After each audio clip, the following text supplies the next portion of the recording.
As Commander-in-Chief of the military and the police, President Ferdinand R. Marcos Jr. is thrilled to see what it's like in the battlefield up close when war erupts, just as he hopped on an FA-50PH fighter jet in March this year to feel the rush of a ride in a Mach 1.5 supersonic aircraft.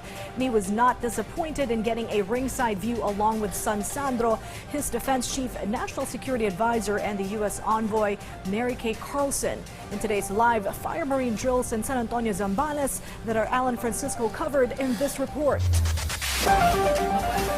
It was in April 11 this year when the biggest Balikatan Exercises between the Armed Forces of the Philippines and United States military started. And in the last 2 days before the end of this year's Balikatan Exercises, live fire sea drills were conducted as part of military exercises at the Naval Education Training Doctrine Command in San Antonio, Zambales. Here, the armed forces of both countries showed cooperation, increasing capabilities, and developing interoperability in responding to conflict situations and disaster response. President Ferdinand R. Marcos Jr. was among those who witnessed the fire drill, including Defense OIC Senior Undersecretary Carlito Galvez, National Security Advisor Eduardo Año, U.S. Ambassador to the Philippines Mary Kay Carlson. According to Colonel Michael Lohico, the exercise agent of the Philippine-U.S. Balikatan, President Marcos has appreciated the training. The message that we are trying to send is that the alliance is alive and that we are always challenging ourselves. So one Balikatan is always going to be harder and more complex than the previous Balikatan.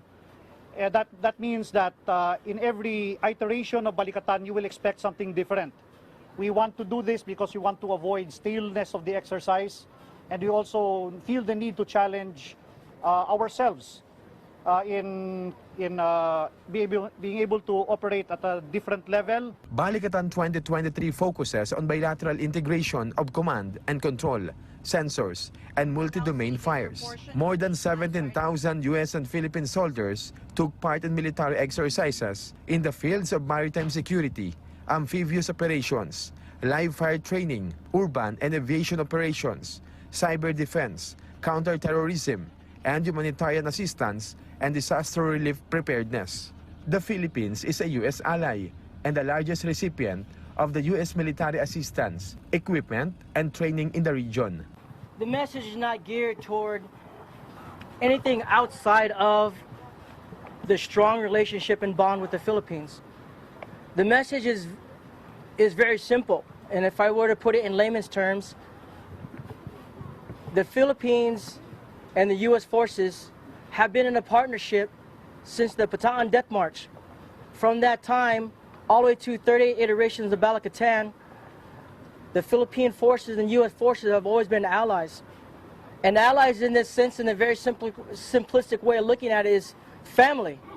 We all know that nothing can break family. The U.S.-Philippines Mutual Defense Treaty, signed in 1951, is the longest existing American defense treaty in the Indo-Pacific region. Alan Francisco, for The Nation.